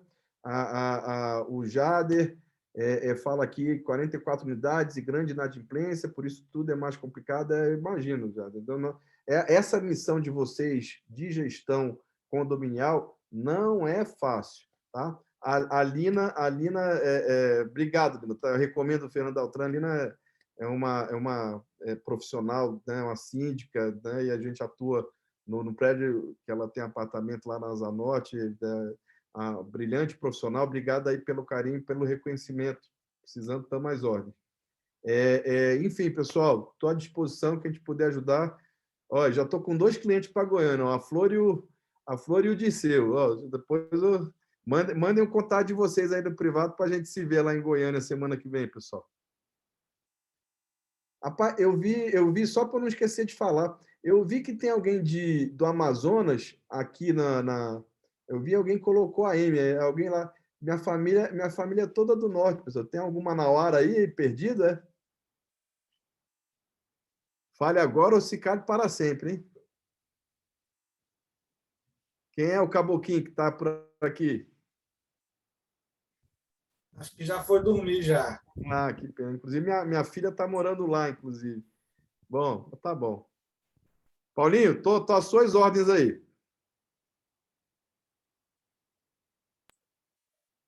Fora. Vai fazer mais palestra ou vamos encerrar? Oi? Vai fazer mais palestra ou vamos encerrar? O conteúdo que a gente ia cobrir, já matamos tudo. Então tá ótimo. Pessoal, se tiver alguma dúvida, alguma pergunta, estamos ainda 12 minutos aí, ó. A hora é agora. Fale agora ou cale-se para sempre.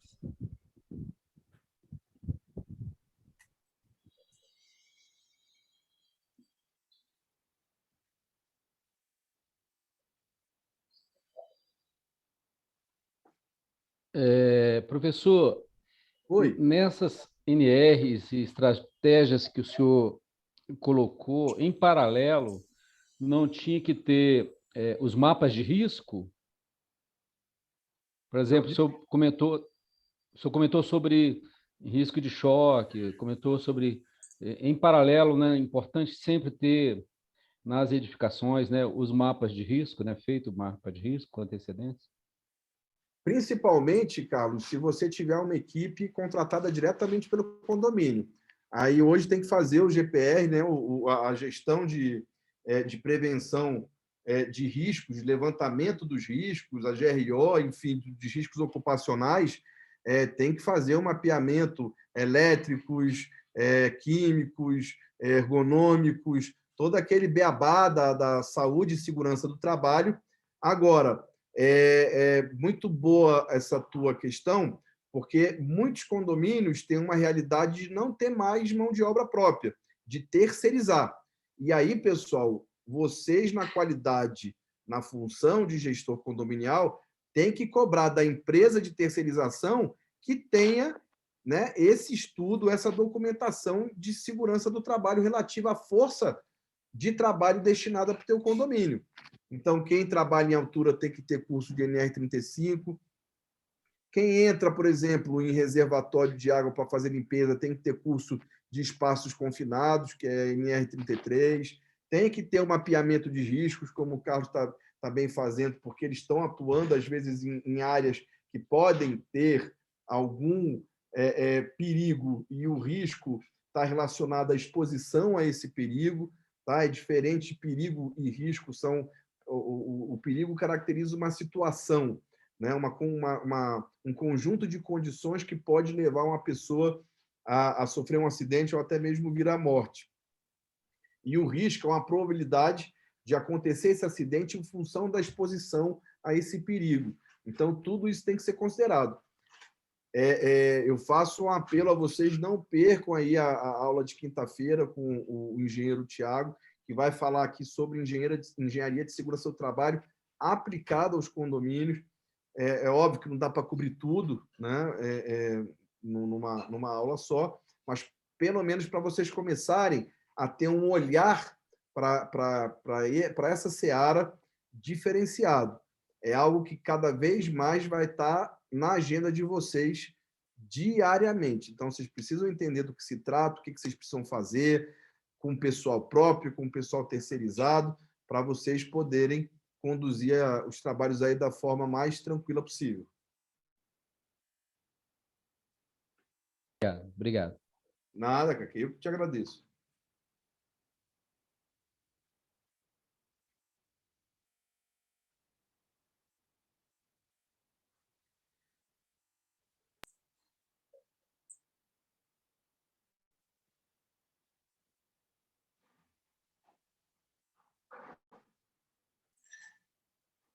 O pessoal está calminho hoje. Normalmente tem uma avalanche de perguntas, acho que estão cansados. Não, pessoal, peraí, rapidinho, deixa eu mandar um negócio aqui para vocês. E assim que puder, também disponibiliza, o pessoal está pedindo essa apresentação, se puder disponibilizar, a gente manda lá no grupo do WhatsApp, manda por e-mail. Vou gerar logo aqui o PDF. Espera aí. Já mandei para vocês aí, pessoal. A lista de presença, viu? Quem puder assinar, sim. Emerson, eu posso postar direto lá no grupo WhatsApp? Pode. Aí eu também compartilho, são 2 grupos, né? Eu não sei se tu está nos 2, aí eu compartilho no outro. Eu acho que eu estou, mas eu vou te mandar aqui no...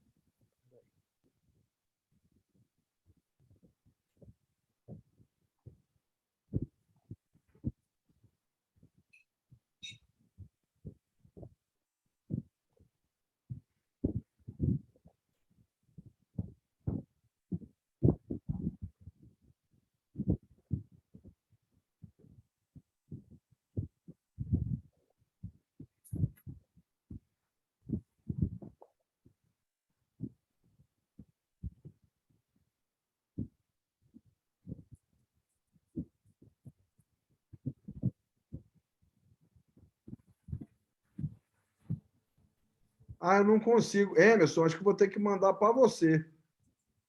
Porque é só o administrador que pode postar.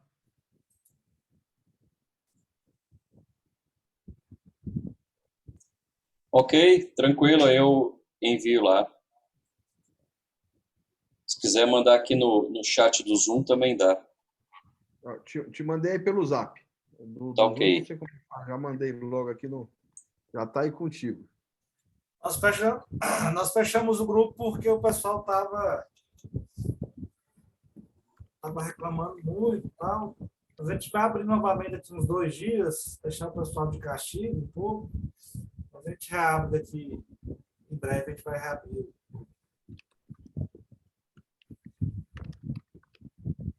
Pessoal, então, boa noite, bom descanso a todos vocês. Tenham todos vocês aí uma boa quarta-feira. Boa noite. Quinta-feira estaremos de volta. E lembrando que sexta-feira o nosso evento presencial vai ser em Taguatinga. Entendeu? Então, é importante que vocês fiquem sabendo. Já mandei para vocês já. Né? O que é o evento presencial? Geralmente são os encontros brasileiros, são os ENACONDES, né? Encontro Nacional de Condomínios. Então, dessa semana, de sexta-feira, dia 18/3, vai ser em Taguatinga. Já temos o cronograma do dia 18, temos os palestrantes e queremos contar com vocês. É importante que quem for, faz a inscrição, para a gente saber quantas pessoas nós podemos contar nesse evento. Um grande abraço e boa noite. Hein? Esse evento só pode acontecer na sexta-feira? Não pode mudar uma outra semana? Podemos mudar também, mas por enquanto está sendo na sexta. A gente está fazendo alguns testes aí. Nós vamos manter inicialmente assim, o que foi planejado. Mas depois, no dia 25, de repente, nós vamos mudar para quinta-feira para ver se tem algum público diferente. Mas tem dado certo nas sextas. Tá. Pessoal, boa noite. Bom Boa noite, descanso pra obrigado, todos. Fernando. Na Até quinta-feira a gente quinta-feira. retorna. Abraço grande. A Valeu. gente retorna via Zoom. Um Valeu. abraço. Valeu. Dia Boa noite, 25 obrigado. está certo em Goiânia, viu, pessoal de Goiânia? Dia 25 está tudo certo lá em Goiânia já. Estaremos lá. O Altran vai estar lá também, Vou lá. o Emerson, né, e outros palestrantes. Beleza? Vamos falar, inclusive, sobre inspeção predial. Só inspeção predial. Vamos lá. Espero Isso. vocês lá. Boa noite, pessoal. Valeu, abraço. Um grande abraço.